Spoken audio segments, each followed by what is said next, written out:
Every week, we like to talk a little boxing. You got a couple good cards coming up. I will tell you this. Last night, just horrible performance by Antoine Akins out of Atlantic City. I mean, you talk about rolling over like a dog in 4 rounds. That was a disgrace.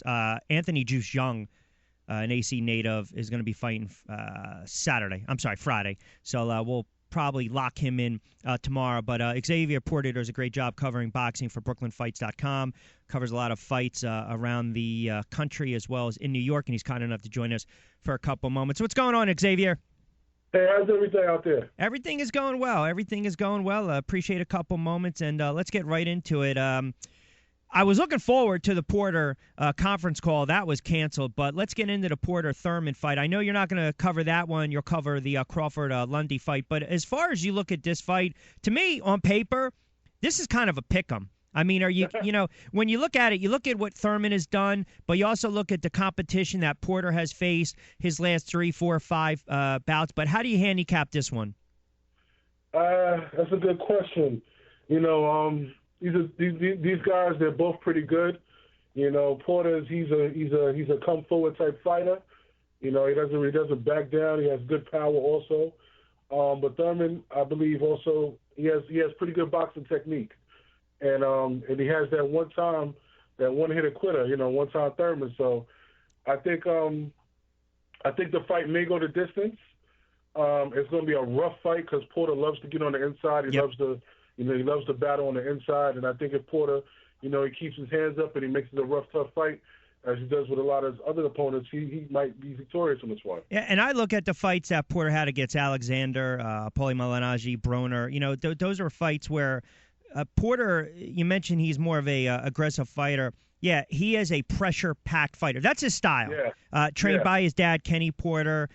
You look at that amateur pedigree. He's had a great amateur record. I look at those fights. I can see him really those early rounds to me, I always think dictate a fight. But I think in this fight, the truth is never more clear than if Porter comes out to, say, the second or third round and he really starts to impose his will a little bit, starts having Keith Thurman start guessing a little bit. We see times with Thurman, he's an aggressive fighter too, but he also fights a lot on emotion, and sometimes he'll just he'll try to control the pace a little more, and I think sometimes that hurts him. So I look at Porter early on in this fight. You're right. I can see this being a draw. I don't think anyone's getting knocked out, but I can also see Porter winning it, maybe a slight edge, because I do look at the stiffer, the level of competition that he's had over Keith Thurman. Yeah, not to take that away from Mr. One Time over there, but I just think right now at this particular place in their career wise, like you just mentioned, the level of competition, opposition they face, I think Porter is more prepared to face a boxer like Thurman, because I think he's learned a great deal from the only one loss that he had from Kell Brook, right? Who's just a great natural boxer. And I think he really learned a lot from that, and he definitely stepped up his fighting style and his skill.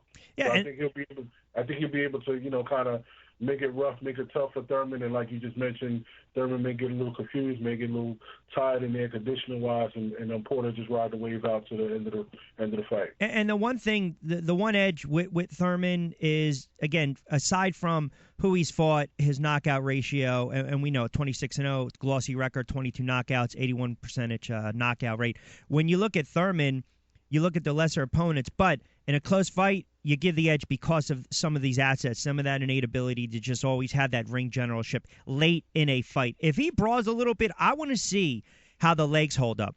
Because, again, the movement to me is going to be the X factor in this fight, especially if it's late. Mm-hmm. Yeah. So I will hope that Porter uses his jab more, too. You have to. He doesn't just lunge in and just take whatever blows that Thurman is going to use. I will hope that he uses his jab, and that'll allow him to get on the inside and do what he does best. All right, right around the corner, and again, some good cards coming up. Again, a couple minutes with Xavier Porter. Does a great job covering boxing. Check out BrooklynFights.com. Some great writers and really good content online. You got Crawford against Lundy. We know about Lundy. Lundy's a tough Philadelphia fighter, even though at times he's had some issues dropping weight, cutting weight. A lot of people would say that's kind of a lazy fighter. We know sometimes it's hard to make weight, but there are some cases where you can kind of question a fighter's commitment. It does seem, though, if there was a fight that is going to define his career right now, or more or less say, okay, is Hank Lundy really a contender, or is Hank Lundy now kind of turning into that opponent, that B-side fighter? This is the fight against Crawford, and to me, yeah.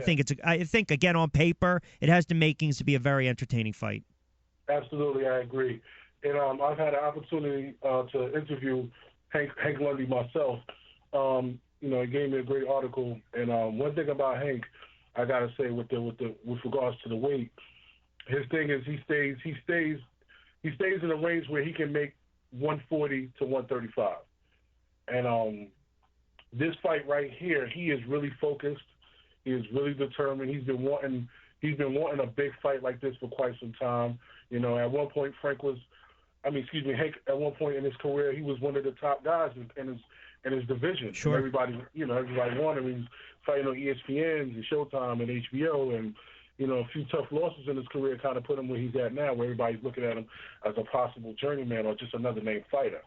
But now you're not just fighting a regular guy.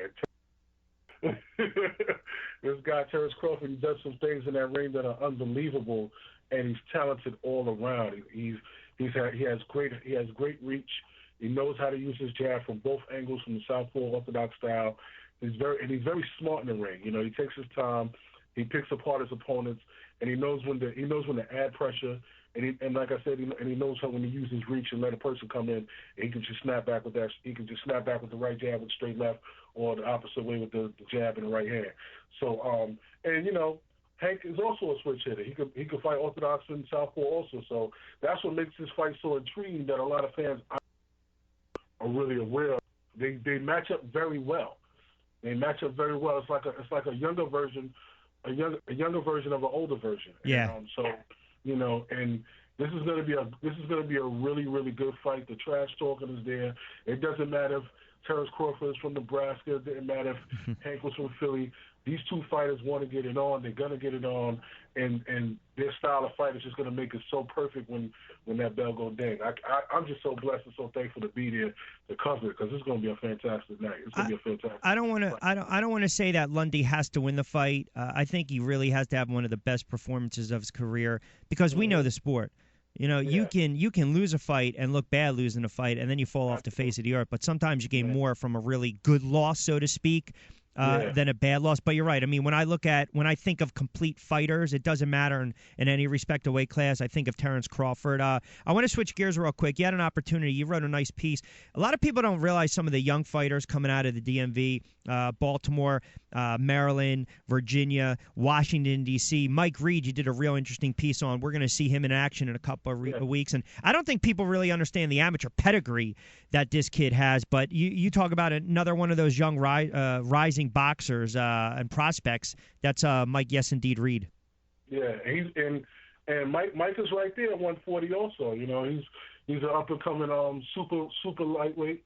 Because, in the WBC, they don't, I had a chance to speak to Mauricio Suleiman, and I always wanted to get the understanding of what's the difference between junior welterweight and super lightweight, because it's the same weight. Yep. So he explained to me, we want to call people super because they reached a certain level in their career. They're like a promotion. So he's right there at the super lightweight limit at 140, just like Crawford.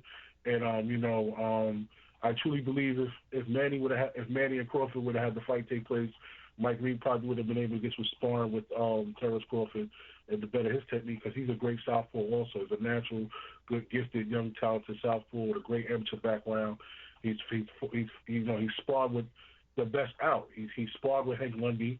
He's sparred with Adrian Broner. He's worked with Jamel Herring. He's also worked with a few other higher weight class fighters, I should say, down in the DMV area. So Mike Reed, he's looking like the future of 140. And one thing about Reed too is, and covered him and calling some of his fights in the past, he never, and it's kind of cliche to say, but I've never seen the kid waste a punch. He's very, very smart. And for someone listening out there, well, they might say, well, what's the difference? Well, listen, I know guys that are high-volume punchers that tire themselves out by round 5 and 6, but he's very judicious. He's very smart. He moves around well. He almost picks and chooses. He's not a guy that's willing to throw, to eat 2, to get back 2 or 3. He's really going to pick and choose his spots. And also, too, that's a testament. You got some of the best trainers and managers down in that area. I mean, I don't think people realize some of the amateur pedigree. You know, Dusty Hernandez Harrison, another welterweight. You got Kobe Abriti. You've got Kevin Smooth Rivers.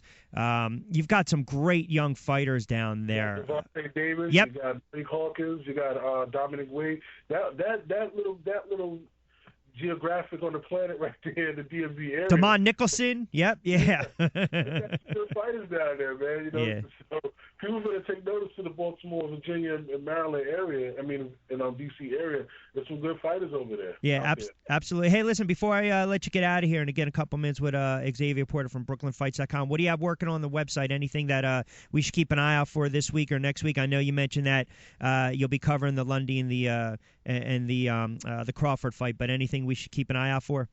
Absolutely. I just did a nice little video with a young fighter who's turning pro. His name is Jude Kingzar Franklin. He'll be having his first fight in North Carolina in a week or so. Also, I'll be covering the Amanda Serrano fight tonight at BB King's, which should be a great card. Let me tell you one thing real quick, Xavier, about that fight. Now, she's fighting Olivia Garillo, correct? Yes. That fight's not that fight is done in 2. Okay. I'm telling you right now. Listen, Garillo, she's a good Canadian fighter. Yeah. Now, I did the fight when she fought Kalisha West, and that was after both of them had a long layoff. But you're sticking her in a ring with a fighter who jumps on top of people within a round. Yeah. I would be shocked. I would be shocked if that went 3 rounds. Because that's how Amanda Serrano, that's her fighting style. She jumps on people. She does not play, and she is.